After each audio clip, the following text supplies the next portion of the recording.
think it's mostly for everyone, so not everyone. Why want to keep some tension, and at the same time, I also want to show some passion.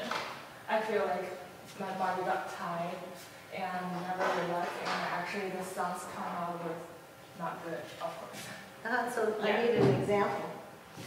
So, maybe like the first movement. Any dance.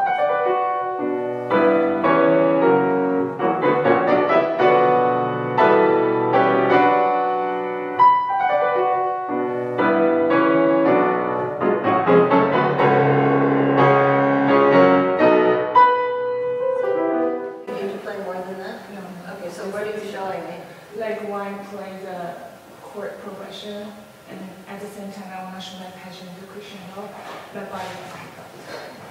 So can you do it again?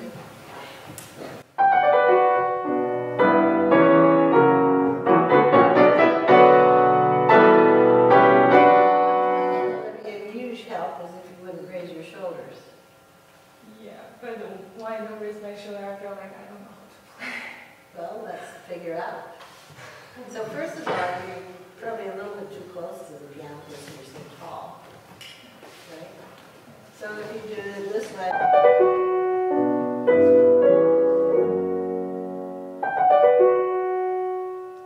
so when you do this, it's okay, right?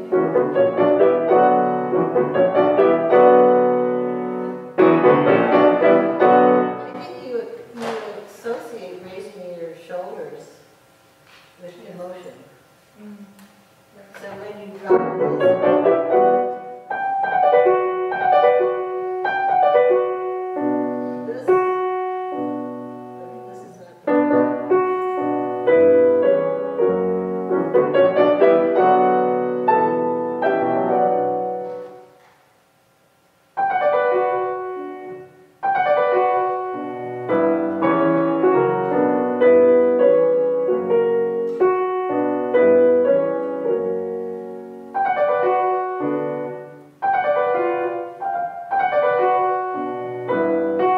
this is not.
You mean this phrase?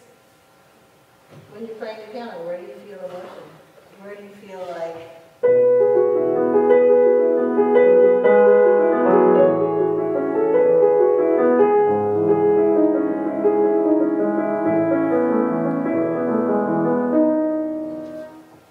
Normally I feel emotion inside, but when I like express from the piano, I feel like it's more based on the dynamics. Can you say that to them? Yeah, so mostly I feel emotion inside, but when I perform, what I express and what I play based on the dynamics. So that doesn't make too much sense to me. So the answer is I feel emotion on the inside. Whether I play in whatever dynamics I play. Is that right? So this. You also have other kinds of emotions, like, places that you feel like if you take a walk, right, and you see beautiful flowers or you touch beautiful flowers, so you have a physical feeling as well. So what I think about the feeling is you have a tactile emotional response, and you have this idea of mapping. So, it's an emotional feeling of, okay, I want to play this really calm and beautiful. So that it has this.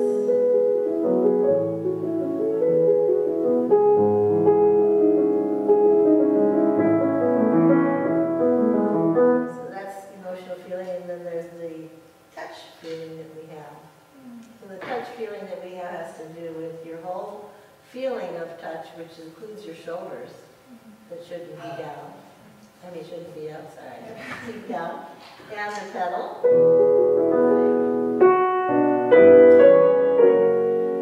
So you don't have a way of feeling emotion with your body, physically, without raising your shoulders when you play chords, is what you're. So you can work on that,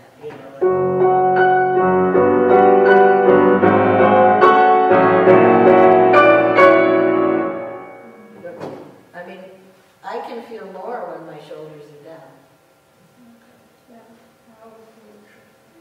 Right, but you think you're feeling more, but you're actually not feeling more. So can you do that like this?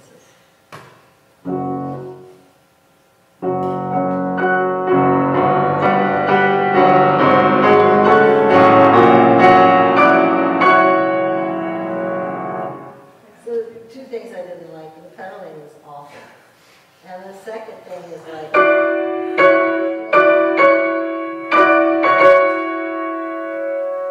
if you have like a really big habit that you have to want to change, like the shoulder thing, you have to do something else. You have to replace a bad habit with a better one that's more positive. So maybe you should feel sliding more.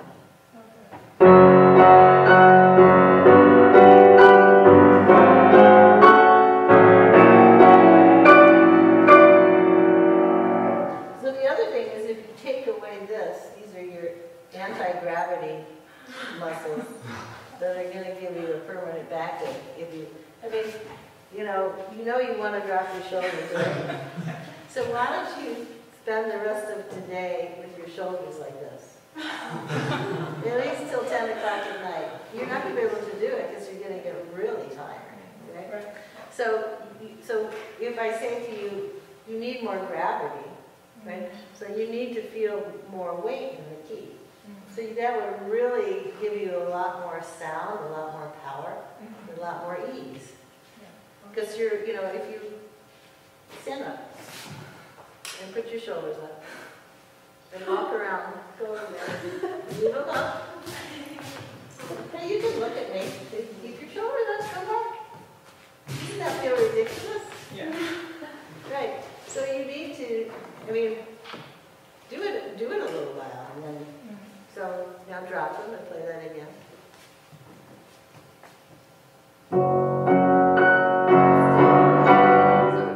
So the other thing I'm not sure, I don't know, I didn't know you as a little girl, so I don't know where you got your shoulders up. Most people do not think of lifting their shoulders by themselves. Very, very often, when you study, whoever you study with, that person, the teacher, is a human being with good and bad habits. And sometimes when you see somebody who plays, if you were a little girl studying with somebody who played with their shoulders up, then you're going to take that snapshot, you're going to imitate that because you want to get the emotion of the teacher, but with the emotion comes the picture. A perfect example is, Van who drives the van, our van. He has a really gifted son who's my student, Vincent. He's 13, and his former teacher, who I didn't know very well, who moved out of the country, I heard him play a couple times, but he always had his shoulders up.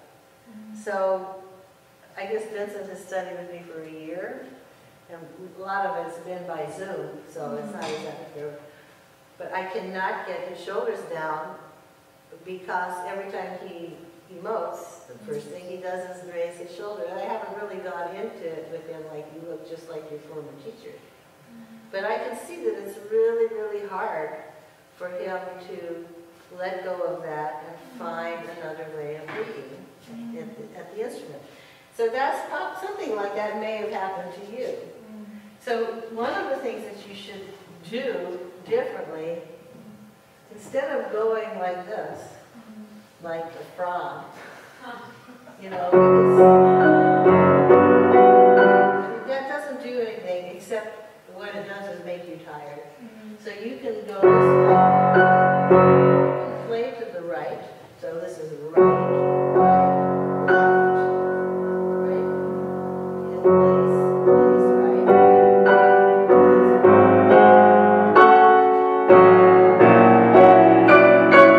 That will help to keep your shoulders down. Try that.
You have to stop and listen. Yeah. So you have to do this.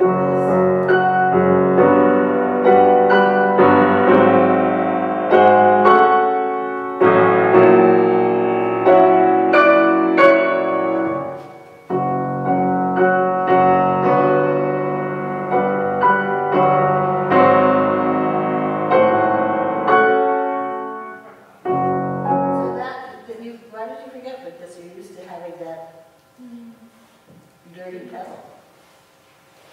So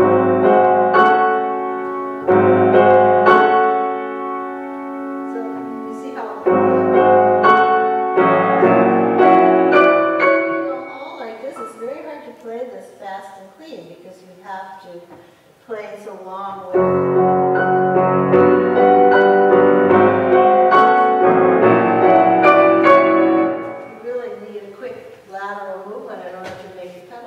Otherwise, it just sounds terrible. So you have to have that flexibility.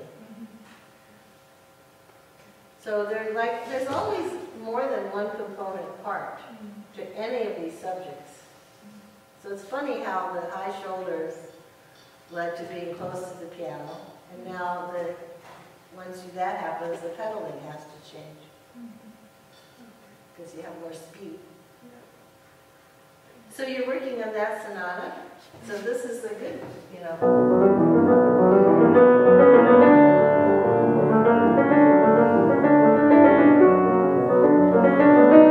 It's a good piece for your shoulders. How can you change the pedaling very quickly? Well, you have to be right. You know, we started talking about that. Put your foot on the pedal. Just the weight of your foot. And look at the dampers. So what are we doing? Good, let's see if you have any pedal. You have a teeny bit already, but just a teeny bit more. So now you have enough to play like a legato melody, whatever it is, like if you want.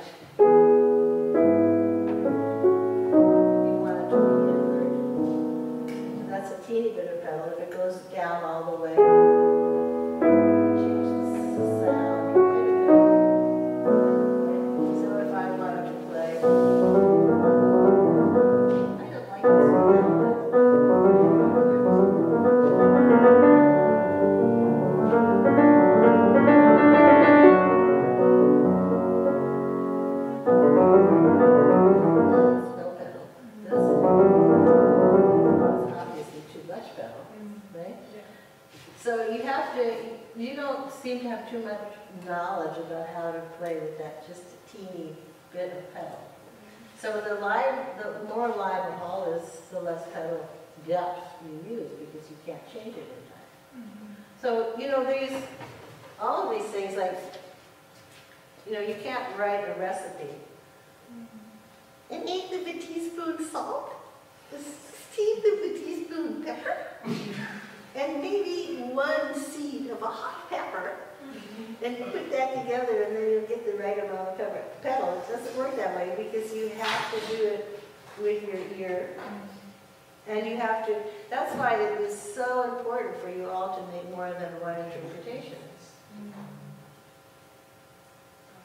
I really like this idea. Maybe we should not have master class anymore, just have student play, and then student has to play it again a completely different way. Even if you put some of these pieces in a different key, they would sound quite different. And the phrasing would go different.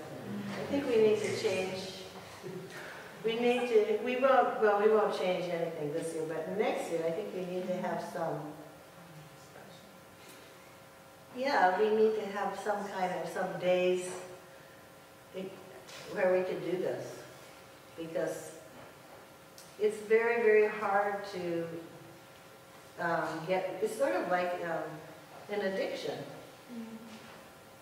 As I said before, I was so pleased to hear Professor Lowenthal say how happy he was when he could find a way of stopping lessons. Most people, I mean, partly you get addicted because it's a requirement, you know, it's a habit. And so when you don't get a lesson, you feel like, oh my God. God forbid you should go and give yourself a lesson. Who has another question? Does that help you? Yeah.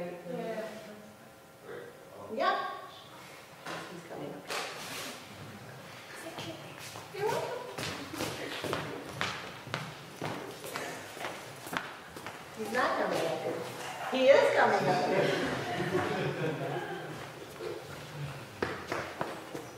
What's the deal? So I've been struggling a lot with Lindy, and I bruise my fingers when I practice. Stand up. Yeah. So where are you in your glissando? What piece are you doing? So like, for example, in the Patrishka, just sometimes So how do you do glissando? No, not how you. What are the different ways that you know it? So I've tried on the back of my nails, the side of my thumb, the palm of my hand.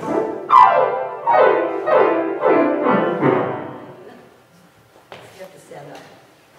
I don't think you can learn how to play glissando sitting down. Oh. How about that? Yeah. So just give me your arm. This way. So like you have to go like this. As though you're wiping something. Not so much pressure. It has to be really loose. So you have to sort of lean speed and you're wiping.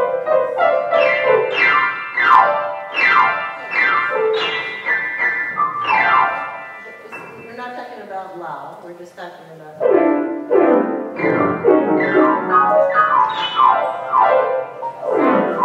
So the important thing to realize is it's kind of an arc.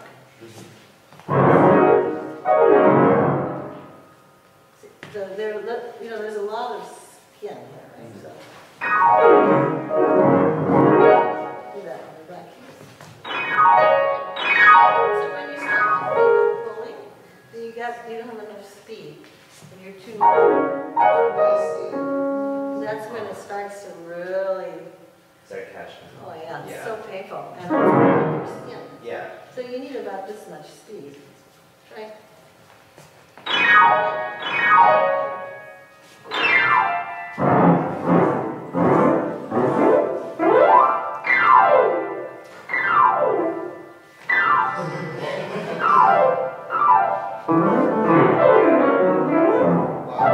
It's all the same. Okay. So when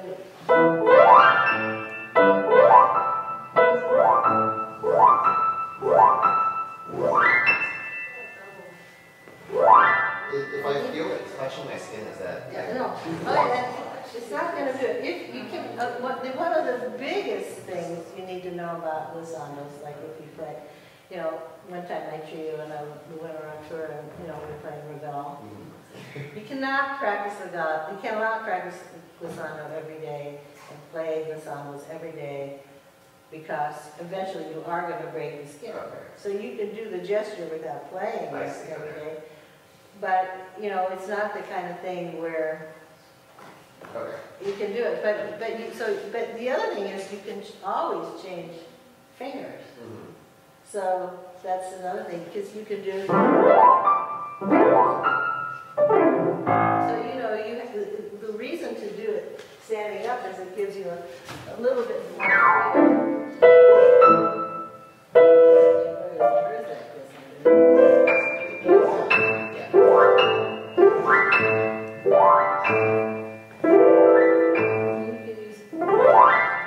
That's right. So if you hit it just on the nail, so the effect has to be right to the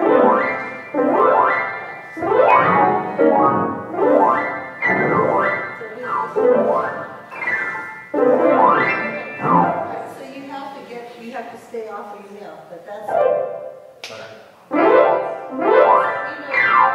right. So now tomorrow you go to another piano. So some pianos are a lot easier. So this is one of the things that in modern piano, you know, the top part goes down sometimes very easy or not. So if you have what they call a lot of aftertouch, which is really hard to get it down, it's harder to glissando. You need more art and faster speed. I see. Okay. But basically, it's a trick. Okay. For what about glissando intervals, like the octave? Same idea. Same idea. Yeah, same idea. So some people can't do that. You know, like it's really hard to do it because I don't have an octave. So I can sort of fake it. Okay. So it's the same idea. But before you get into that, do the single notes. Yeah. And then in a couple of days when you say, oh, that's pretty easy, Okay. then we can do double notes. For It's the- a little more complicated. For the practice where I go from standing up to sitting down, is the idea that when I Same art. yeah, do I want to keep my arm angle higher when I sit down? It depends on the glissando, Okay.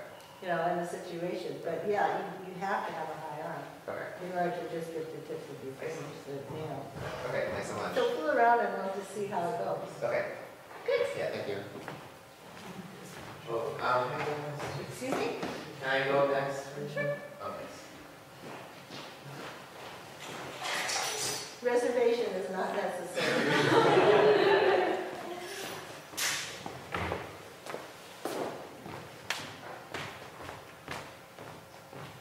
Okay, so I have problems both with pedaling and Chopin and Mozart. As you know from our class for Chopin. I think you have problems pedaling. I mean, you know, so there's like, so let's have for instance, show me a place that you're unhappy with so that we have a way to do this. And I'm thinking the beginning of Mozart, the beginning of Barcarolle, like two examples. So let's do one or the other. Which ones are you talking about? The A minor, the K through 10. Well, let's hear just the beginning of that.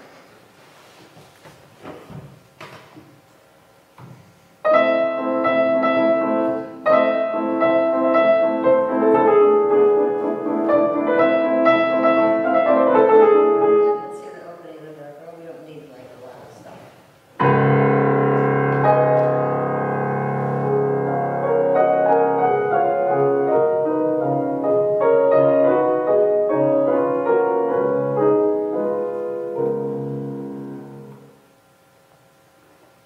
This is one more bar.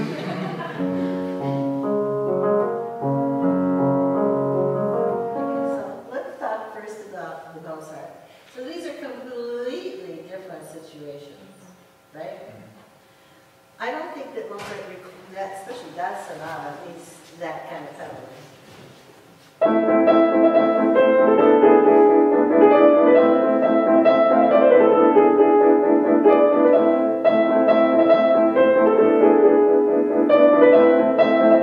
So I'm using really,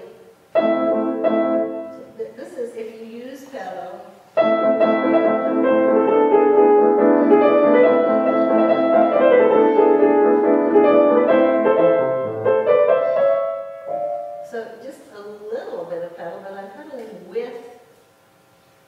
important thing, with the note.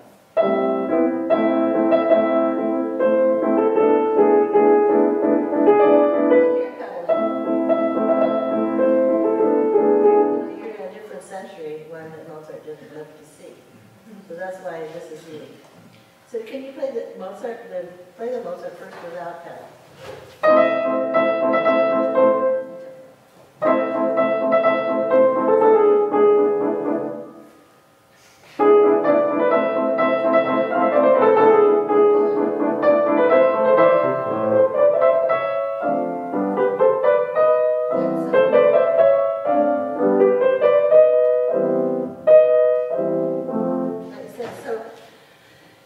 So if you need a little touch of pedal, it's just with the note, and it's a very small movement. So it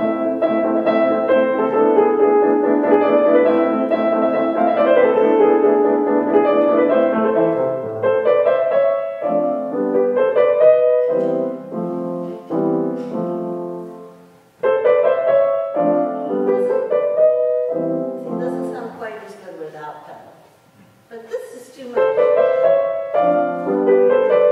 mean, it's too much for me because I think that it's out of the realm of what he was hearing. So can you try that? Just a little pedal? So that's too much. When you start to hear.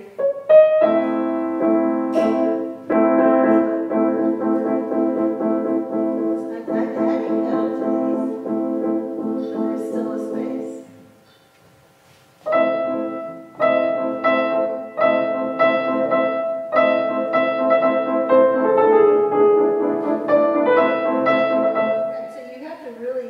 Experiment a lot to do this. This is a different story. So can you play the C sharp there? Sorry? With pedal.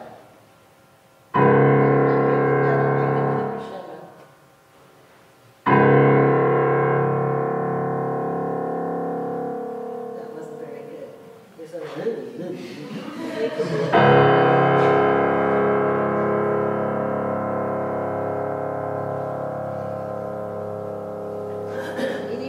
maybe 12 or 15, maybe 20 times. See how smooth my foot is moving? So I'm just making the sound a little bit. So if I did it this way, and I didn't do that, we'd be here a long time. Because the piano has a long time for it. So like if you have this,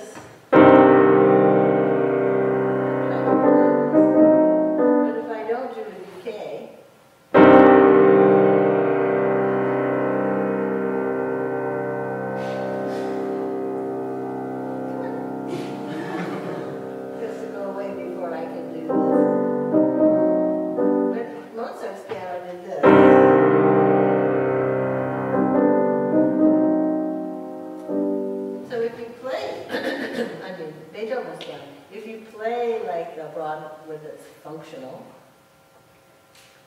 you get taught by Beethoven about why he wrote things like this.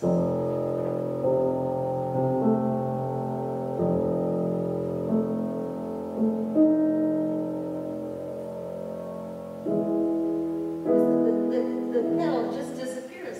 I remember the first time I did that, I thought, oh wow, that's amazing. How did the piano know how to do that? But it was because that is what it does. So when you see things like pedaling this way, you know, that's not right because the instrument takes care of it, right? So, you know, like when you do this.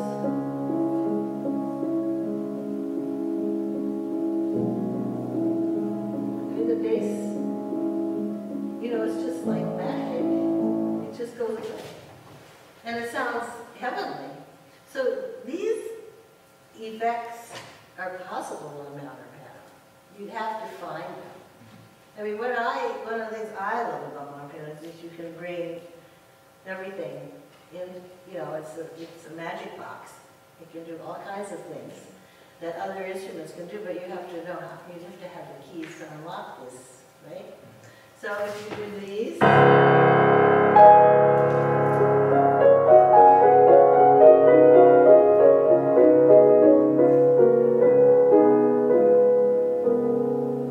still have that going.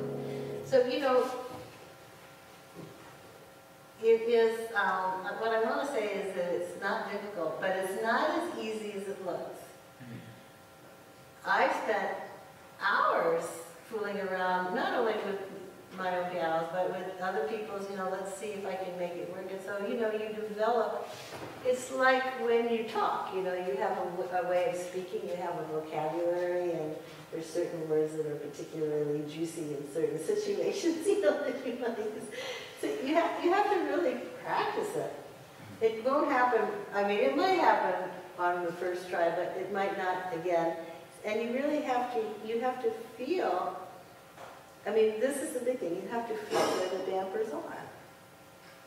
There is a difference in sound. So, you know, you really need to,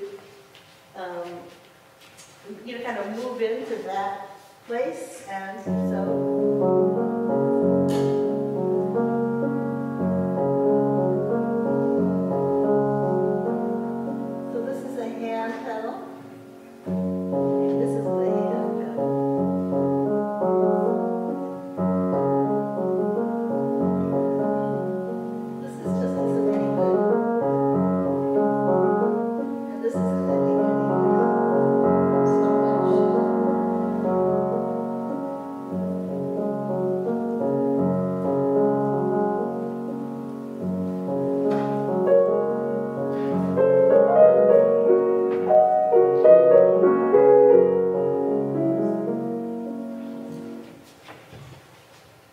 You know, it's like, part of it is going on a trip. Part of it is experimentation, and you know, you have to want to do it. So I mean, I'm kind of hoping that all of you will leave here with this, be infected by the bug of beautiful sound. So you want to go. You'll say, oh my goodness, I want to play more beautifully, and you'll find these combinations, because they're endless. How do you develop your own sense of stack color and sound? How do you develop it? How if you think you develop? How I? Yeah. Well, unlike, but I guess there's no faculty here now, so I can just say what I do. I mean, everybody has a different way. And we give you different answers. I can't remember what some people said, but you know, I loved listening to a performance by so-and-so that I mean, you love different people at different times, but I would listen to whoever, and I would say, boy, I would really like to be able to do that. So, you know, what I was going to say when women was doing it is, you know, genius is the faculty for clever theft. So you have to steal these. I mean, when you hear anybody doing something that you like, steal it. You'll find it's very difficult. Very difficult. But then you have to kind of reach inside yourself and kind of figure out, listen again. I mean, that's why it's valuable to have a teacher, especially if you like their colors or whatever, then you take a snapshot. I remember when I was, let's see, at 13, I was studying with Zena Levine. And she always told me to sink. I mean, I don't know what she was talking about, but I heard the word sink, my dear. And it wasn't until, I think I was 17 or 18, and it occurred to me one day, oh my goodness, she was talking about singing. She was talking about singing, and I thought it was about, see, I was playing this.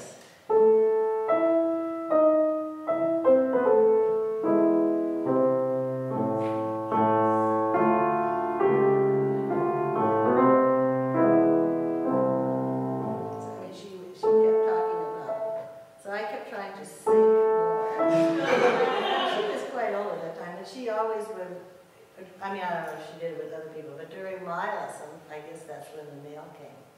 So I would start to push. You go down, out the door, down like half a block, get the mail, come back. And I kept playing because I thought I didn't know what I was supposed to do really. And it was always this thing, but I know that now I know what she meant 1,000 years later. It's like,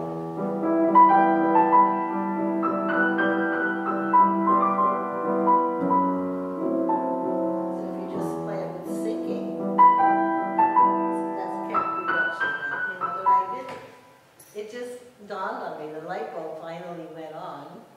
And I realized, and then I had all of these pictures of her. She used to demonstrate, not much, but her sound was so, so gorgeous. And so I had these images, you know, and so then I finally was able to put 2 and 2 together. Too bad I couldn't do it quicker, but you know, so it's, you know, it's a process. I, at one time, went to somebody's house, I think it was in Illinois, wherever, and this fellow had a ton of piano rolls of Rachmaninoff. And if you watch, I mean, they were playing, you know, the player piano was quite good, and you could see what keys were being held and what, so you actually could get a picture of what was staccato, what was legato, what were his fingerings. I'm sure that it wasn't perfectly accurate, but it was really, really interesting to watch because you could see what was connected and what was not connected. So that sent me, I was already into my Rachmaninoff period anyway, but that sent me into it again. So how do you do those touches, like when he had this?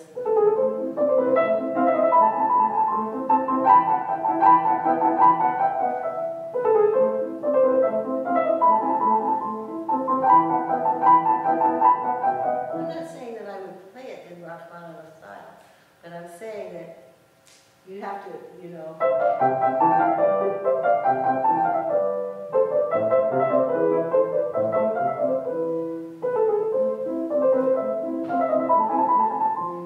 So you just have to do it, you know, you have to reach inside yourself. That's a gift. Everybody, all of you have the ability to reach inside yourselves and do some of that because you wouldn't be able to play as well as you play if you didn't have that. So it's really a question of, you have to sort of buy into what I bought into, which was the challenge system. I just challenge myself all the time to do this or to do that because that's what, I mean, it's really true. I love, more than anything, going to my own piano and practicing. And it's just so rewarding for me. And that's why I'm always very fussy about who plays my pianos. Because I want to keep them really in good shape. And I'm not interested in having anybody play my pianos to knock them out of tune. Unless they want to pay to have it. You know, you can keep a piano in tune, and you can keep a piano voiced well by how you play it and how you adjust. So I've become really, really good at that. And I think it's a very, very rewarding path. So, you know, I'm here to help you. I'm just one voice among many, many different approaches. But you know, I love going to what we call the piano house, where my pianos are, where we grow our food. And I have these discoveries all the time. Almost every time I practice, I find, oh, wow, why didn't I think of that 20 years ago? Or why, you know, that's a beautiful expression, let me use it here. But that's because I'm open to that. You know, that's my highway that I've created over a period of years. So I know that you all have the ability to do that. If you want to open, you know, it's like you're already living in part of your house, but there's a whole other wing. All you have to do is, some of you even know where the door is, you just can't get it open. Or it's not open enough to go through, but you might be able to go through a window. You know, there might be a trap door or a tunnel. I mean, everybody is going to have a different opening. Okay, boys and girls, I think we've got enough lessons for today. And I want to encourage you all to take a day off, you know, get out of the norm.